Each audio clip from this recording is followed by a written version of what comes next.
सूरदास जी महाराज जिन्होंने अपने जीवन काल में 1.25 लाख पद भगवान के लिखे, अंधे थे पर भगवान की कृपा से इन्हें दिव्य दृष्टि ठाकुर जी ने दे रखी थी कि ये बिहारी जी को बस देख सकते थे, भगवान का दर्शन बस कर सकते थे। सूरदास जी महाराज बचपन से बहुत बड़े ज्ञानी नहीं थे। जब ये बड़े हुए, किशोर हुए, जवान जब हो गए तो इन्हें एक वेश्या से प्रेम हो गया, एक वेश्या से मोह हो गया और इतना आसक्त वाला मोह हुआ कि एक क्षण भी वेश्या को देखे बिना नहीं रह सकते थे, उसी के घर में पड़े रहते,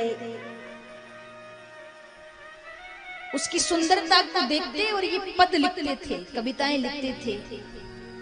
जो पद सूरदास, इनका नाम बचपन से सूरदास नहीं था, बिल्व मंगल नाम था। तो ये वेश्या की सुंदरता देख करके पद लिखते और वही पद वेश्या राजा के दरबार में जाकर के सुनाती थी राजा को। एक दिन राजा बड़ा खुश हो गया, अपने गले से मोतियों की माला निकाल करके वेश्या को देने लगा। कहा कितना बढ़िया गाया है तूने, इस पद के शब्द कितने बढ़िया हैं। तो वेश्या ने कहा, वेश्या का नाम था चिंतामणि। चिंतामणि ने कहा कि महाराज ये जो उपहार आप दे रहे हैं ना, इसकी असली हकदार मैं नहीं हूं, ये तो एक बावला है जो मेरे घर में पड़ा रहता है, बिल्व मंगल, वो लिखता है और उन्हीं के द्वारा लिखे पद में यहाँ करके गाया करती हूँ। राजा के मन में इच्छा हुई कि एक बार मैं उससे मिलूं। राजा ने वेश्या को कहा कि चिंतामणि कल बिल्व मंगल को साथ लेकर के आना, मैं उसे अपने राज्य का कवि बनाऊंगा, इतना बढ़िया लिखता है। चिंतामणि ने जाकर के बिल्व मंगल को कहा कि चलिए राजा ने बुलाया है आपको, वो कवि बनाएंगे, राज्य कवि, पद देंगे आपको, उपहार देंगे आपको। बिल्व मंगल ने मना कर दिया कि मुझे इन सब चीजों में कोई रुचि नहीं है, मैं जो पद गाता हूँ, लिखता हूँ, वो सिर्फ तुम्हारे लिए, किसी राजा के लिए नहीं। वेश्या ने जाकर के राजा को कहा कि उसने आने से मना कर दिया, तो राजा ने आदेश किया कि उसे धक्के मार के घर से निकाल दे। चिंतामणि ने बिल्व मंगल को जब घर से निकाल दिया तो बिल्व मंगल की हालत पागलों जैसी हो गई, पूरे समय रोते रहते, इतना वियोग, रोते रोते वृंदावन का रास्ता पकड़ लिया, फरीदाबाद के तो थे ही से। जब वृंदावन पहुंचे तो यहाँ एक वैष्णव को मिले, वैष्णव को दया आ गई, बहुत रो रहा है बेचारा, हो सकता है भगवान से मिलना चाहता, तो अपने घर ले गए। आधी रात का समय था, अपने घर में मंदिर था, मंदिर के पास वाला कमरा विश्राम के लिए दे दिया। सुबह जब वैष्णव की पत्नी मंदिर में भगवान को भोग लगाने आई और बिल्व मंगल ने जब किसी नारी को, किसी स्त्री को देखा तो उसे चिंतामणि की याद आ, चिल्ला चिल्ला करके रोने लगा। वैष्णव की पत्नी ने जाकर के सारी बात अपने पति को बताई।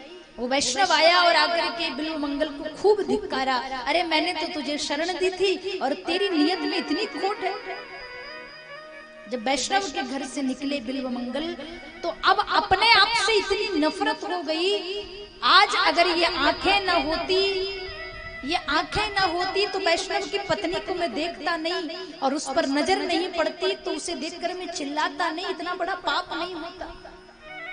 इतनी नफरत अपने आप से हुई, क्रोध आया, 2 कांटे उठाए और अपने हाथ से अपनी आंखें फोड़ दी, अंधे हो गए।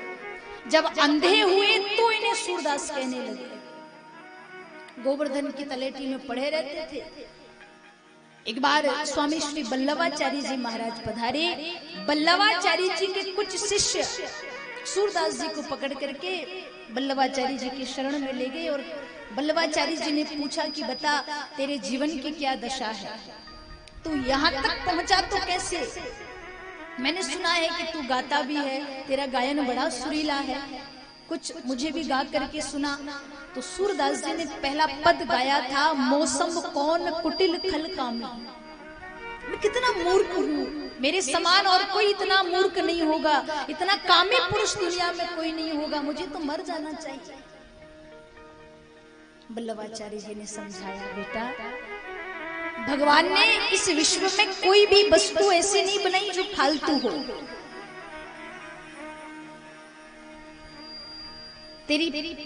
उस प्रियसी ने तुझे छोड़ दिया, कोई बात नहीं, आज मैं तुझे उस प्रियतम से मिलाऊंगा जो सारे विश्व को चलाता है।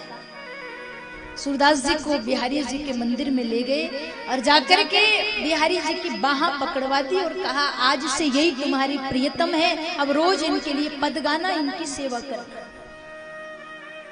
बस वहीं से सूरदास जी हरि भक्ति में लग गए, खूब पद गायन करते।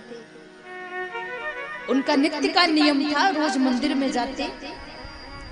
अंधे हैं पर जैसा भगवान का श्रृंगार है, उस श्रृंगार का वर्णन करके पद लिखते, क्योंकि भगवान की कृपा हो गई, इन्हें दिव्य दृष्टि मिल गई, दुनिया को नहीं देख सकते, बस भगवान का दर्शन कर सकते हैं। नित्य का नियम, रोज मंदिर जाते। एक बार जब मंदिर में दर्शन करने गए तो खूब भीड़ थी,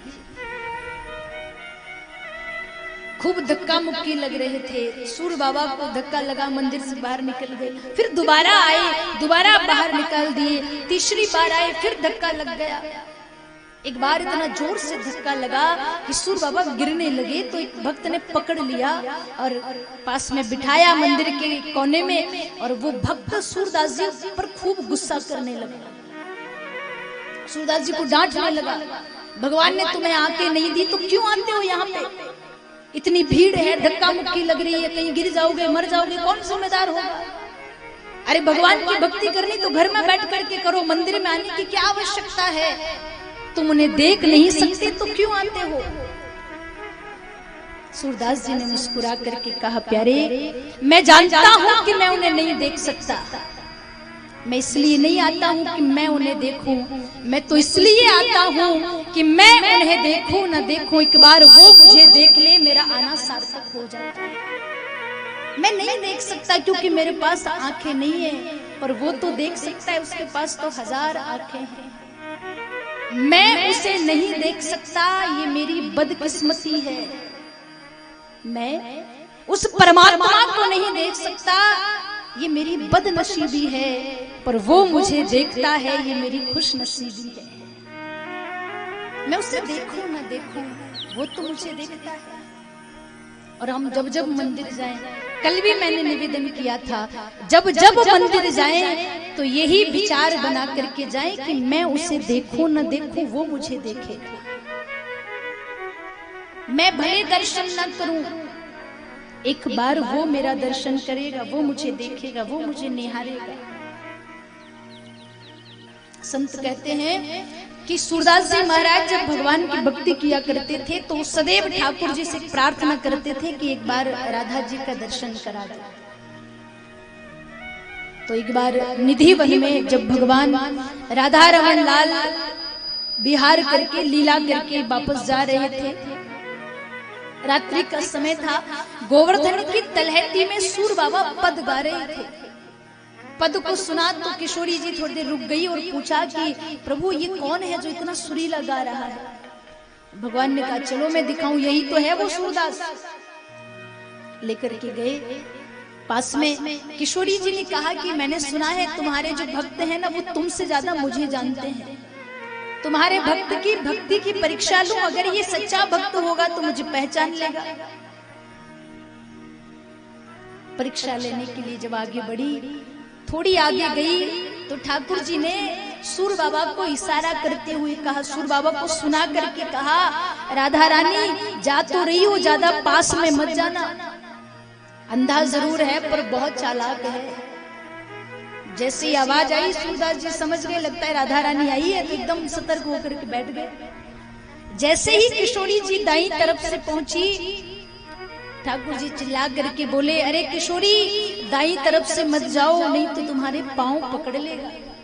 और जैसे ही कहा कि दाईं तरफ से आ रही है, सूर बाबा ने एकदम किशोरी जी के पांव पकड़ लिए। जैसे पांव पकड़े, राधा रानी एकदम पीछे हटी, पांव तो छूट गए। राधा जी की पांव की पायल सूरदास जी के हाथ में रह गई। किशोरी जी ने कहा, बाबा तुम्हारे हाथ में जो पायल है ना, जो पैजनी है, वो मेरी है। अब पायल नहीं हो, पायल बजे नहीं तो ठाकुर जी रीझेंगे कैसे, पायल बजे नहीं तो रास कैसे होगा। राधा जी कहे, बाबा ये तुम्हारे हाथ में पायल है ना, ये मेरी है, ये मुझे दे दो। तो सूरदास जी कहे, कैसे मान लो तुम्हारी है, हो सकता है किसी और की हो, तुम झूठ कह दो और ले जाओ। राधा जी ने कहा बाबा हम काहे को झूठ कहेंगे, हमारी पायल है, हमें दे दो। तो सूर बाबा ने कहा अगर पायल तुम्हारी है तो इसके साथ की दूसरी पायल दिखाओ और ये ले जाओ। देखिए एक भक्त कितना चालाक भी हो सकता है, देखेगा कब, जब आंखें होगी। और सूर बाबा चाहते थे कि एक बार राधा जी का दर्शन हो जाए। तो सूरदास जी कह रहे अगर तुम्हारी पायल है तो इसके साथ वाली एक और पायल दिखा दो और ये पायल ले जाओ। महापुरुष कहते हैं किशोरी जी ने कृपा करी, सूर बाबा को नेत्र मिल गए और सूर बाबा ने किशोरी राधा रानी के बस चरणों का दर्शन किया, मुखमंडल नहीं देखा। चरणों का दर्शन किया तो सूरदास जी खूब रोए। और जब किशोरी जी के चरण देखे तब सूर बाबा ने गाया था राधा रानी के चरण प्यारे प्यारे। भगवान ने कहा सूरदास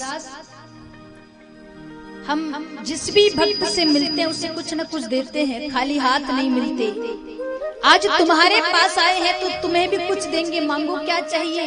तो सूरदास जी ने निवेदन किया था अगर कुछ देना चाहते हो, सच में कुछ कृपा करनी है तो इतनी कृपा कर दीजिए, जो नयन जो आंखें राधा रानी ने दी है वो आंखें दोबारा से ले लीजिए। जिस भक्त ने, जिसकी आंखों ने राधा जी के चरणों को देख लिया हो वो भला दुनिया में और क्या देखना चाहे। और सूरदास फिर से अंधे हो गए। संत कहते प्यारे भक्ति जिबहा से नहीं होती, भक्ति तो हृदय से होती है।